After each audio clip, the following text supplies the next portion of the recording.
L'amortissement par unité d'œuvre. Ceux qui maîtrisent la comptabilité analytique n'ont pas un problème avec ce mot d'amortissement. On l'appelle encore mot d'amortissement variable, qui consiste à calculer la perte de valeur d'un bien en fonction des conditions prévues de son exploitation.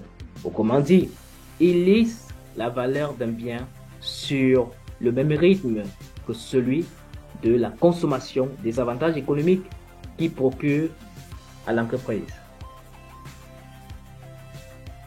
Donc, pour maîtriser ce mode d'amortissement, il convient tout d'abord d'identifier pour chaque bien amorti la nature de l'unité d'œuvre. Il peut s'agir d'une unité d'œuvre de temps, d'accord, le nombre d'heures utilisées par exemple, d'une unité d'œuvre de mesure, le mètre ou le kilomètre, d'une unité quantitative, le nombre de pièces fabriquées. Quoi qu'il en soit, elle doit refléter au mieux le rythme de consommation des avantages économiques attendus par l'entreprise.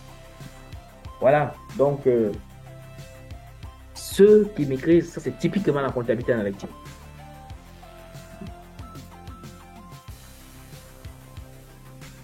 L'amortissement dégressif à taux décroissant est utilisé lorsqu'il permet au mieux de traduire le rythme de consommation des avantages économiques attendus. Ce mode d'amortissement comptable ou économiquement justifié conduit à une charge décroissante sur la durée de vie d'utilité de l'immobilisation. C'est un mode d'amortissement très intéressant, hein? Très intéressant. De toute façon, il faut que nous montrons au niveau des taux, d'accord, la différence entre l'amortissement dégressif ou décroissant et l'amortissement dégressif à taux décroissant.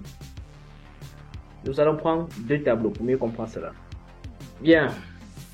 Alors, ici, nous avons deux tableaux, d'accord? Nous voulons simplement montrer la différence au niveau des taux. Alors, au niveau de l'amortissement dégressif, nous avons dit qu'il y a une balance à faire au niveau des taux. Nous avons d'une part le taux linéaire et d'autre part le taux calculé avec le coefficient. Nous avons là un bien dont l'exploitation va jusqu'à 5 ans. Donc, calculons le taux linéaire jusqu'à 5 ans. Ici, pour avoir les 20%, qu'est-ce que nous avons fait? Nous avons fait 100 divisé par 5. 100 divisé par 4, ça fait 25%. 100 divisé par 3, ça fait 43%. 100 divisé par 2, ça fait 50%. Et 100 divisé par 1, ça fait 100%. Bien, ici nous avons le taux linéaire. Et de l'autre côté, nous avons le taux calculé avec le coefficient. Alors, de part et d'autre, de la première année jusqu'à la dernière année, nous avons simplement pris 20% multiplié par 2, ça donne 40%. Donc, on calcule le taux comme si nous étions en mode d'amortissement linéaire, d'accord? Et on multiplie par le coefficient. Et le taux que nous obtenons, nous l'affectons sur chaque année. La question qu'on se pose, quel est le taux que l'on va garder? On a dit tout à l'heure, lorsqu'on a défini le mode d'amortissement dégressif, on fait une balance. Le taux qui est le plus élevé entre le taux linéaire et le taux calculé avec le coefficient, on prend le taux le plus élevé. Première année, nous avons 20% et 40%, on garde le 40%. Deuxième année, 25%, on garde le 40%. Troisième année, 33%, 40%, on garde le 40%. Mais à partir de la quatrième année, on constate que le taux linéaire est plus élevé que le taux calculé avec le coefficient. On garde le 50%. Ainsi de suite, jusqu'à la dernière année, on prend 100%. Concrètement, l'amortissement dégressif à taux décroissant a sa forme. Comment on obtient le taux? Le taux ici est représenté sous forme de fraction. Alors, comment est-ce qu'on a fait? Parlons déjà du dénominateur. On a simplement additionné la quantité de chaque année. Simple. Première année plus deuxième année, ça fait 3 parce qu'on fait 1 an plus 2 ans, ça fait 3.